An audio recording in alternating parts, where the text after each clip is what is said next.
Taigi žiūriu, galvoju, man gal haliucinacijas, bet gal tau genut pas psichiatrų reikėtų pasitikrinti. Ką čia prisidirbai dabar?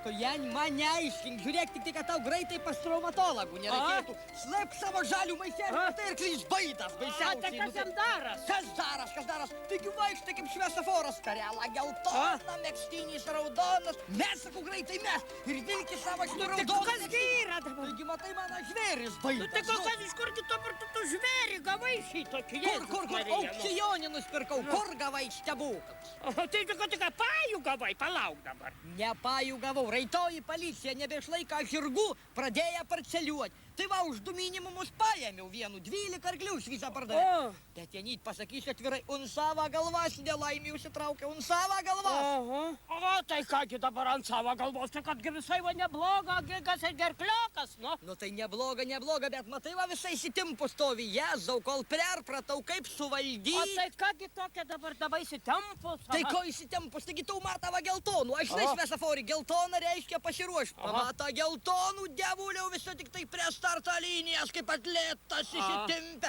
Raudonų pamata, nusiramina iš karto. Neduok Dieve, žalia užsidega, kaip duoda ryščių iš vietas. Kaip sakė Šlamėja Neris, nebeužtrenksi upės bėgimą, tai va.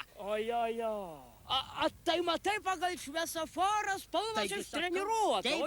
Ai, tai tu va dėl tą su žaliu dabar kepūrį vaikštai, ne? Janit, žaliai nelygu. Bez kas furaškės neprieisi, tai gana prie policijos pripratus. Nu, supranti, bet va sakau, žalius dolerius pamata, jeigu prunkščia džiaugės kryptėje vietoj, o žalas neryja. O tai kogi dabar šeri? Tai dabar prie avižų pripratinau. O pirmai tik bananais. Tik bananais. Kaip bananais. Taip. Taip, palauk dabar, tai jeigu reiškia, jokių spalvų nemato, tai ką stovi vietoj, neina niekur. Taigi naktį pritaikyti ar nakčiai suvaldyti. Tadu klausa švilpuką signalą. Vieną kartą švilpė, eina iš Narava garažiai. Taip. 2 kartus švilpteri, bėga ryščių bėga. A jeigu neduok Dieve 3 kartus užviltė, tai kaip paskui nusikaltėlį, kaip duoda gazą. Matai, ale gudriai kaip. A tai kurgi tu čia laukai išvazoja? Aš tai nugi stotelin važiuosiu Vilnių, Tai kogi Vilnių? Taigi važiuoju pas Degutienį prašyti, kad pensijų padidintų. Tu pekla ant špauti. Taigi nežinai, kad jeigu nori, kad pensijų padidintų, taigi reikia turėti svarių argumentų.